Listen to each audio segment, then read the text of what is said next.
Bienvenidos al capítulo 2 del libro Cazadores de Microbios y su protagonista Lázaro Spallanzani con su experimento llamado Los microbios nace de microbios. Hoy conoceremos una interesante historia de cómo un niño nos dio conocimiento en el tema de la microbiología. Leeuwenhoek ha muerto, es una pérdida irreparable. ¿Quién va a continuar ahora ese estudio de los animales microscópicos? Esta era la pregunta que se hacen en Inglaterra los miembros de la Real Sociedad. En Escandiano, pueblo del norte de Italia, nació en 1729 otro cazador de microbios. Este continuador de la obra de Leeuwenhoek era Lázaro Spallanzani, un niño extraño que aún balbuciente recitaba versos al mismo tiempo que hacía tortas de barro y que después olvidó para realizar experimentos crueles e infantiles con escarabajos, sabandijas, moscas y gusanos, y que en lugar de acosar a preguntas a sus padres, examinaba atentamente los seres vivos de la naturaleza. Les arrancaba las patas y las alas y trataba después de volverlas a colocar en su primitivo sitio. Quería saber cómo funcionaban las cosas sin que le importase tanto como fueran estas entre sí. El joven Spallanzani estaba tan decidido a arrancar sus secretos de la naturaleza como lo estuvo Leeuwenhoek, que eligió un camino totalmente diferente para llegar a ser hombre de ciencia, aunque su padre insistía que estudiara leyes. Un día hizo una visita a Vallisnieri, el célebre hombre de ciencia a quien dio cuenta de sus conocimientos. Pero chico, si tú naciste para ser científico, estás perdiendo el tiempo lastimosamente estudiando leyes. Su hijo será con el tiempo un investigador que honrará a Escandiano. Se parece a Galileo. Luego de esto, Spallanzani fue enviado a la Universidad de Reggio para emprender la carrera de ciencias. El ser hombre de ciencia en aquella época era una profesión mucho más respetable y segura. A los 25 años de edad, Spallanzani hizo una traducción de los poetas clásicos y críticos. La versión italiana de Hornero se consideraba hasta entonces como una obra maestra bajo la dirección de su prima Laura Bassi. Antes de cumplir los 30 años fue nombrado profesor de la ciudad de Reggio. Allí fue donde dio comienzo su labor sobre los animalillos, aunque estos seres nuevos y pequeñitos fueran descubiertos por Leeuwenhoek. La discusión giraba en torno a esta cuestión. ¿Nacen espontáneamente los seres vivos o deben estar forzadamente como todas las cosas vivientes? Spallanzani tenía ideas acerca de la generación espontánea de la vida. Estimaba absurdo que los animales pudieran provenir de un modo caprichoso de cualquier cosa vieja o de cualquier revoltijo sucio. Una ley y un orden debían predecir su nacimiento, no podía surgir del azar. Pero, ¿cómo demostrarlo? Una noche, en la soledad de su estudio, tropezó con un librito sencillo e inocente que le demostró un nuevo procedimiento de atacar la cuestión del origen de la vida. El autor del libro no argumentaba con palabras, sino con experimentos que a los ojos de Spallanzani demostraba los hechos con toda claridad.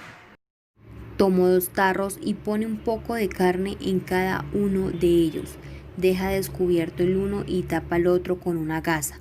Se pone a observar y ve cómo las moscas acuden a la carne que hay en el tarro destapado, y poco después aparecen en él los gusanos y más tarde las moscas. Examina el tarro tapado con la gasa y no encuentra un solo gusano ni una sola mosca. Spallanzani torpemente empezó a aprender a cultivar bichejos microscópicos y a manejar el microscopio.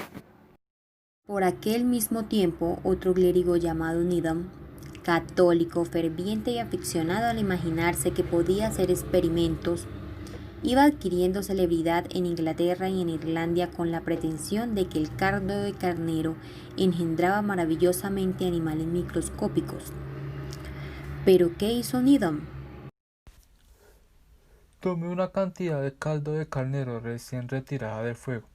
Puse el caldo en una botella y lo tapé perfectamente con un corcho para que no pudiera penetrar ni ser ni un huevillos. provenientes del aire. Después calenté la botella y su contenido en cenizas calientes, pensando que seguramente morirían todos los animalillos y todos los huevos que pudieran quedar dentro de la botella. Luego saqué el corcho y, oh maravillas de las maravillas, al examinar el caldo en el microscopio, lo encontré plagado de animalillos. Es un descubrimiento trascendental. El descubrimiento produjo una enorme sensación entre los miembros de la Real Sociedad y en todo el mundo. No se trataba de una fantasía, sino de un riguroso hecho experimental. Pero allá, lejos en Italia, Spallanzani leía las sensacionales noticias referentes a los animalillos creados por Needham a partir del caldo de carnero. Los bichos no nacen espontáneamente del caldo de carnero, ni de las almendras, ni de alguna cosa. Este experimento es tan bonito, tal vez ni el mismo Needham no lo sepa, pero aquí hay gato encerrado y yo voy a descubrirlo. ¿Por qué han aparecido estos animalillos en el caldo calentado y en las sopas de semillas? Needham no calentó el caldo bastante tiempo. Tal vez existen animalillos o huevos capaces de soportar un calor determinadamente. ¿Quién sabe? Ahora no lo voy a hacer calentar estas sopas solo un rato, sino por una hora. Spallanzani se preguntaba, ¿cómo me las ingeniaré para tapar bien los recipientes? Los corchos pueden no ajustar bien y dejar que se filtren gran cantidad de cosas diminutas. Ya está, fundiré la llama de los cuellos de las redomas, la cerraré al mismo vidrio y cosa alguna, por pequeña que sea, no podrá filtrarse. Y efectivamente, uno a uno calentó la llama los cuellos de las relucientes redomas hasta que fundiéndose quedaron perfectamente cerradas. Una vez que las tuvo selladas y dispuestas, murmuró, ahora le hace falta un buen calentón. Y durante horas que se le hicieron interminables, cuidó de las redomas que danzaban y se estrechocaban en los calderos de agua hirviendo. Pero un día desapareció, dando lugar a que sus discípulos, sus colegas y las damas se preguntaran, ¿dónde está Spallanzani? ¿Qué es esto?